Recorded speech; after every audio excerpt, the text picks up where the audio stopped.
गोबर कोट उठायो रमैया राम। परिहरि जय बेहु खेत हो रमैया राम। नमस्कार दोस्तों, मैं अविनाश दास रेशनल कबीर यूट्यूब चैनल में आप सबका हार्दिक स्वागत करता हूं। साथियों, यदि चैनल को सब्सक्राइब नहीं किए हैं तो सब्सक्राइब जरूर करें। शेयर करके अपने सभी साथियों तक सभी ग्रुपों में पहुंचाएं। बेल आइकन को प्रेस करें, ऑल नोटिफिकेशन ऑन रखें ताकि हर नया अपडेट आप तक पहुंच सके। लाइक और कमेंट जरूर करें दोस्तों। अभी लगभग 2-2.5 दिनों से मैंने कोई वीडियो नहीं बनाया, थोड़ा सा हेल्थ इशू के चलते दोस्तों। अभी अच्छा लग रहा है तो आज बना रहा हूँ। सदगुरु की ये वाणी है कि गोबर कोट उठायो हो रमैया राम। परिहर जय बेहु खेत हो रमैया राम। सदगुरु ने कहा कि गोबर का जो है तुमने बाउंड्री वाल उठा रखा है। आजकल हम लोग बाउंड्री वाल कहते हैं, उसे कोट भी कहते हैं, किला भी कहते हैं। राजे रजवाड़े बड़े बड़े जो है बाउंड्री बनाते थे। आप जब किला इत्यादि में जाते हैं तो देखे होंगे कि बहुत मोटी दीवार पत्थरों से बनाते हैं, उसी को कोट कहते थे दोस्तों। पहनने वाला कोट भी होता है, लेकिन यहाँ पर वो कोट नहीं है। सदगुरु ने कहा गोबर का जो तुमने किला उठाया है, गोबर का जो बाउंड्री वाल बनाया है, एक खेत में युद्ध के मैदान में हार जाने की निशानी है।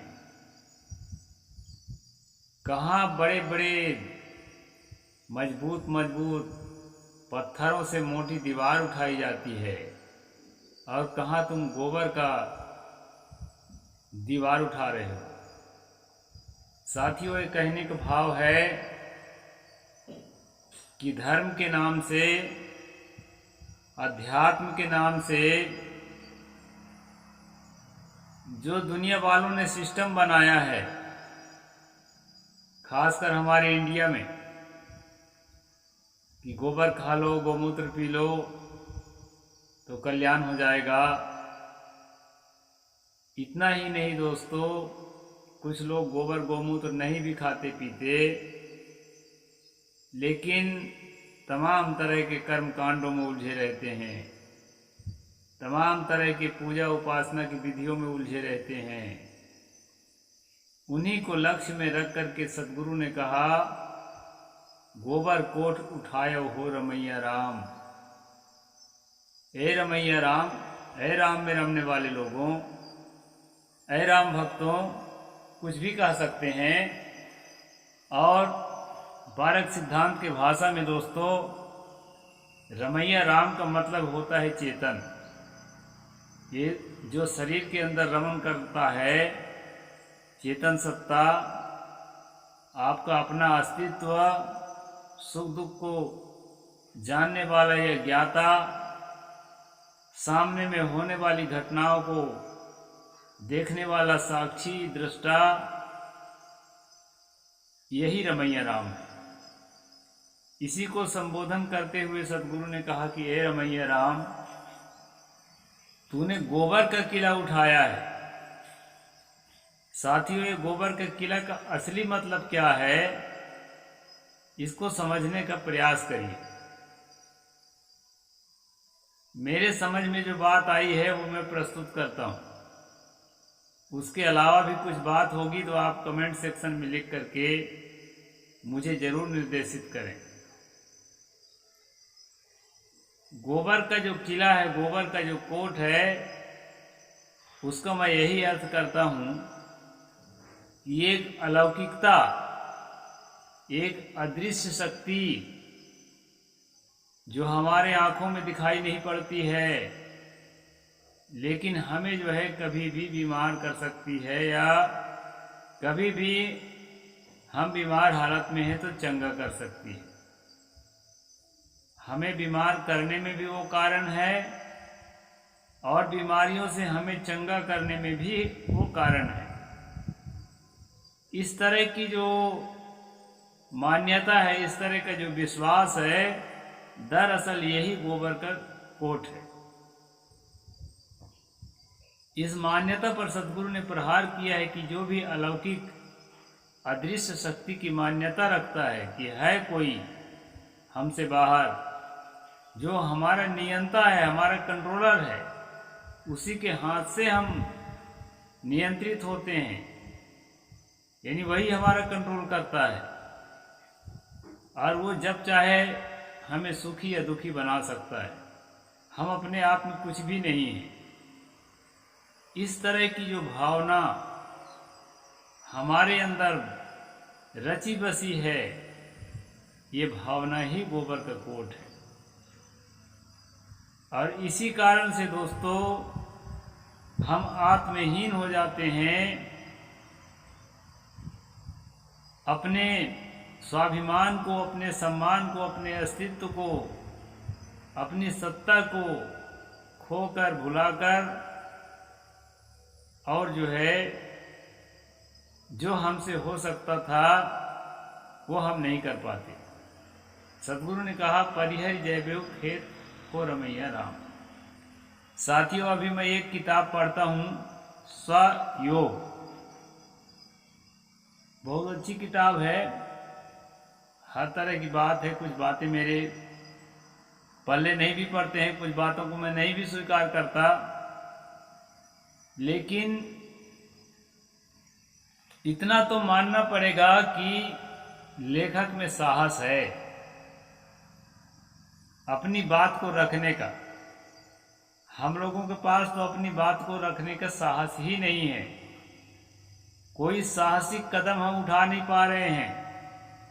ट्रेडिशन आड़े आता है, परंपरा हमें रोकती है,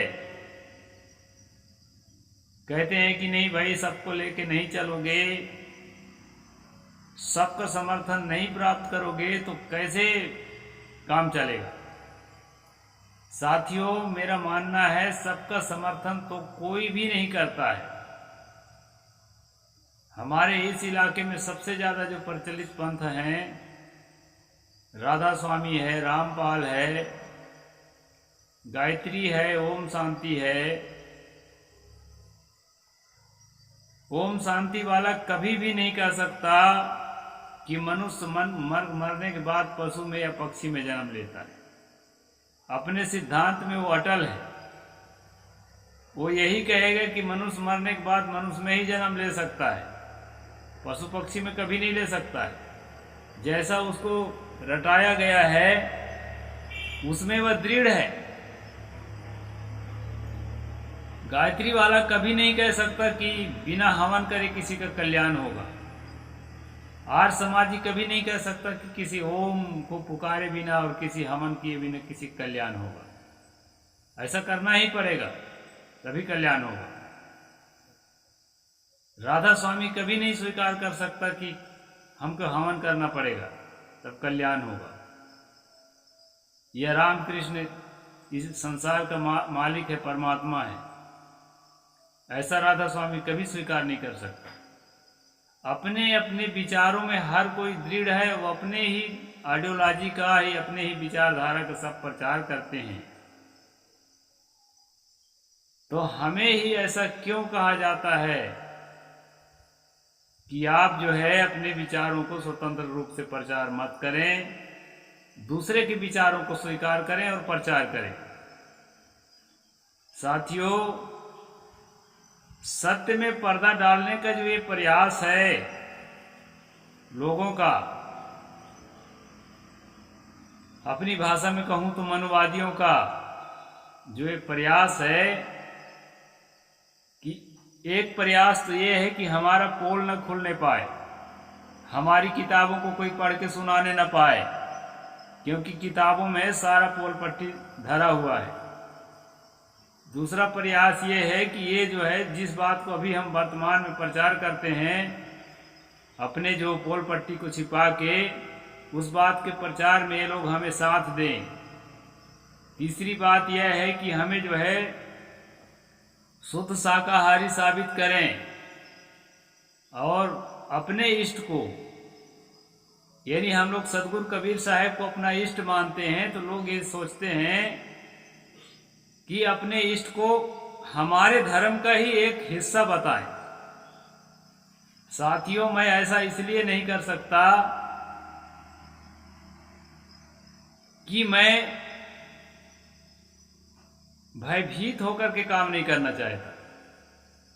सबसे पहले शाकाहार का कंसेप्ट, हालांकि भगवान बुद्ध, भगवान महावीर का शाकाहार का कंसेप्ट भारत में आ चुका था, लेकिन भगवान तथागत बुद्ध का जो शाकाहार और अहिंसा का कंसेप्ट है वो भारत से समाप्त हो चुका था सदगुरु कबीर साहब के समय तक। और स्वामी महावीर का जो शाकाहार का कंसेप्ट है वो एक जाति विशेष में सिमट चुका था और आज भी सिमटा हुआ है। तो शाकाहार का जो कंसेप्ट है वो सदगुरु कबीर साहब से आया है, तो इसका जो क्रेडिट है कबीर साहब को क्यों नहीं मिलना चाहिए? जब उन्होंने अहिंसा और शाकाहार का समाज में स्थापित करने का, अहिंसा शाकाहार को समाज में स्थापित करने का पुरजोर प्रयास किया, उन्होंने मेहनत किया, तो उस मेहनत का श्रेय कबीर साहब को क्यों नहीं जाना चाहिए? और उस श्रेय को कबीर साहब को नहीं जाना चाहिए, इसका पुरजोर प्रयास मनुवादी करते हैं और कबीर साहब को रामकृष्ण का भगत बता करके और ये साबित करने की कोशिश करते हैं कि राम ने अहिंसा और शाकाहार का प्रचार किया, कृष्ण ने अहिंसा और शाकाहार का प्रचार किया, उसी प्रचार को कबीर ने आगे बढ़ाया। और इस झूठ का जब मैं खुलासा करता हूं उन्हीं के किताब को पढ़ करके कि राम स्वयं मांस खाते थे, कृष्ण स्वयं मांस खाते थे, स्वयं शराब पीते थे, उन्हीं की किताबें बताती है। उस पर मैंने कुछ वीडियोज भी बनाया है, तो कुछ लोगों को मिर्ची लगने लगी और जो है मेरे खिलाफ खड़े होने लगे। मेरे खिलाफ 2-3 मीटिंग्स भी हो चुके। तो मैं साफ इस बात को बताना चाहता हूं, खासकर इस इलाके के लोगों को जो मेरे वीडियो देखते हैं, कि अगर किसी काम को आप करेंगे, आप स्वयं अपने ऊपर लेके देखिए कि आपने कोई नया इजाद किया, कोई नई शोध किया और समाज को कोई नई चीज दिया और दूसरे के नाम से उस चीज का प्रचार किया जाएगा, तो क्या आप बर्दाश्त कर लेंगे? और हम जिसको अपना आइडियल मानते हैं, जिस कबीर साहब को, उनकी देन है अहिंसा और शाकाहार, और उसको जो है उनके नाम से ना प्रचारित करके उनके नाम को धीरे धीरे दबाना चाहते हैं, उनको निम्न श्रेणी में ले जाना चाहते हैं। इस कारण से हमें खुल करके समाज में आना पड़ता है। साथियों, मैं किसी भी देवी देवता या किसी भी भगवान का खंडन नहीं करता। हाँ, देवी देवता और भगवान के नाम में जो झूठ है ना, जो समाज को भटकाया जाता है, भरमाया जाता है, उसका खुलासा जरूर करता हूं। मैं जो किताब आपको दिखा रहा था दोस्तों, ये स्वयोग नाम की किताब है, एक रजदास जी इसके लेखक हैं। मैं इसलिए इस किताब पे जिक्र कर रहा हूं, यहाँ पर एक मुझे बहुत बढ़िया चीज मिल गई है, मैं पढ़कर सुनाता हूं। आप भी सोचेंगे कि हाँ भाई, दुनिया में ऐसे भी लोग हैं, अभी जीवित हैं। इन्होंने लिखा है, दैवी अलौकिकताओं और प्रकट चमत्कारों को मैंने अस्वीकार ही नहीं किया, बल्कि पैरों तले रौंदा है।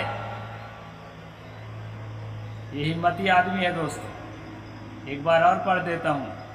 दैवी अलौकिकताओं और प्रकट चमत्कारों को मैंने अस्वीकार ही नहीं किया, बल्कि पैरों तले रौंदा है।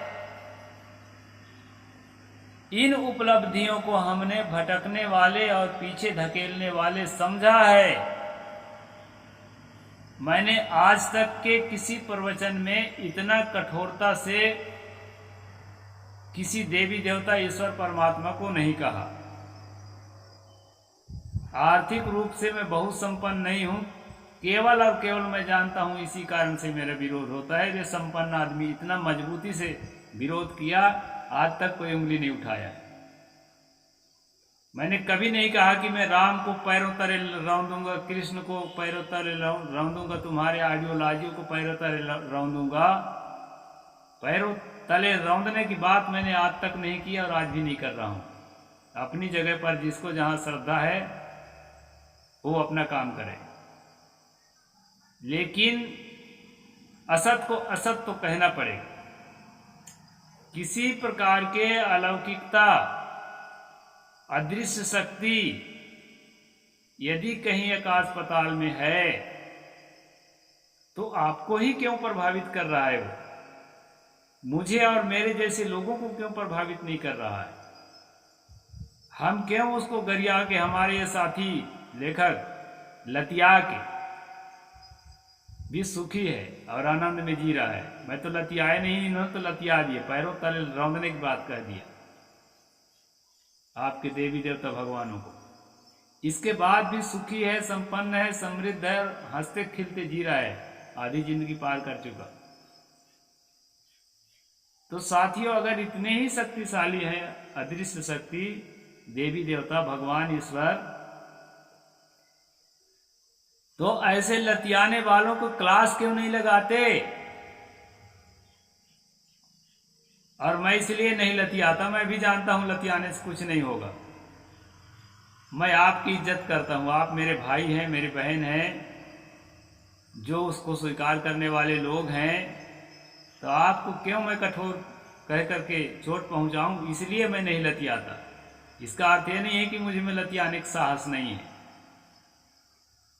साहस तो है, लेकिन अपने भाई बहनों का आदर करने के लिए मैं नहीं लतियाता। लेकिन आपको ये लतियाने वाला इसलिए दिखा दिया ताकि आपको ये पक्का हो जाए कि कुछ है वह नहीं। किसी प्रकार के अदृश्य और अलौकिक ताकत दुनिया में या दुनिया के बाहर कहीं नहीं है। जो भी ताकतें हैं सब लौकिक हैं, सब प्राकृतिक हैं, और उन पर विज्ञान निरंतर शोध कर रहा है और शोध के द्वारा उनके असलियत को समझता चला जा रहा है। कई लोग कहते हैं अरे विज्ञान क्या समझेगा? अरे नहीं समझा है तो आगे समझेगा, लगे हैं भी।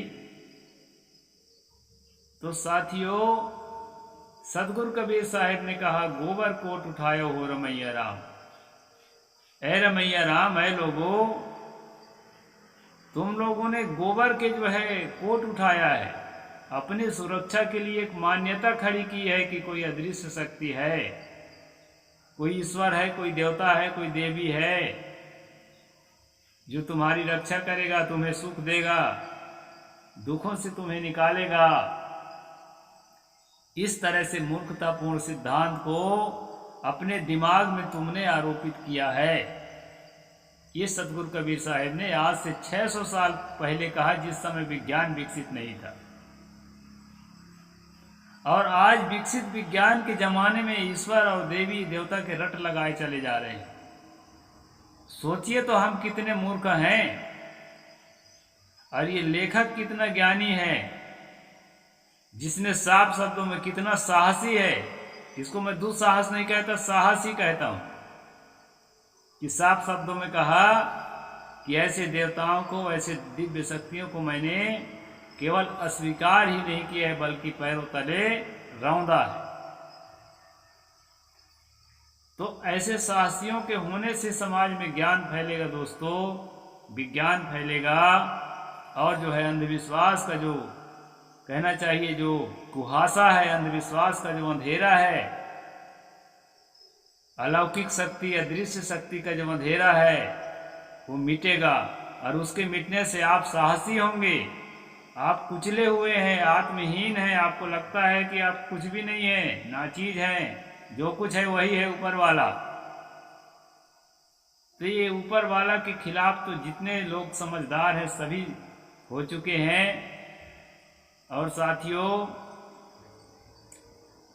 रेशनल बने, तर्कशील बने, बातचीत को, किसी भी बात को ठीक से परखने की प्रयास करें, इसके बाद स्वीकार करें। मैं थोप नहीं रहा हूं मेरी बातों को। मेरे खिलाफ जो भी खड़े हैं उस पर जो है आप स्वयं विचार करिए कि सच बोलना बुरा है या अच्छा है। हम मान लेंगे, आपके जो कहना है उसको भी सच मान लेंगे, लेकिन प्रमाणित हो तब। हम तो वही बात बताते हैं जो प्रमाणित हो। आप हो, आपका होना हमें प्रत्यक्ष दिख रहा है, आपका हम आदर कर रहे हैं। इसी तरह अगर आपका देवता, आपका भगवान आपकी तरह अगर हमारे सामने होगा तो उसका भी सम्मान करेंगे, अपमान नहीं करेंगे। तो साथियों, जब तक कोई चीज प्रमाणित ना हो, तर्क से सिद्ध ना हो, युक्ति से सिद्ध ना हो, उस चीज को मानना मेरी भाषा में मूर्खता है, और सिद्ध हुए को नहीं मानना भी मूर्खता है। तो जगत की सारी चीजें जहां तक सिद्ध हैं उसको मानिए, और जिस चीज की अभी खोज नहीं हुई है, सस्पेंस में है, उसके खोज जारी है। इस बात पर हमें भरोसा रखना चाहिए, अपने ऊपर, अपने वैज्ञानिकों के ऊपर और अपने विज्ञान की पद्धतियों के ऊपर। इस तरह से दोस्तों मैंने अपनी बात रखी है, इस पर आप सब लोग विचार करें और प्रतिक्रिया जरूर दें। प्रतिक्रिया जरूर देना इस वीडियो का, ताकि जो है मैं आगे के लिए सोच सकूं कि आपके लिए कैसा वीडियो बनाऊं। साहेब बंदगी, जय जोहार, जय भीम, जय भारत।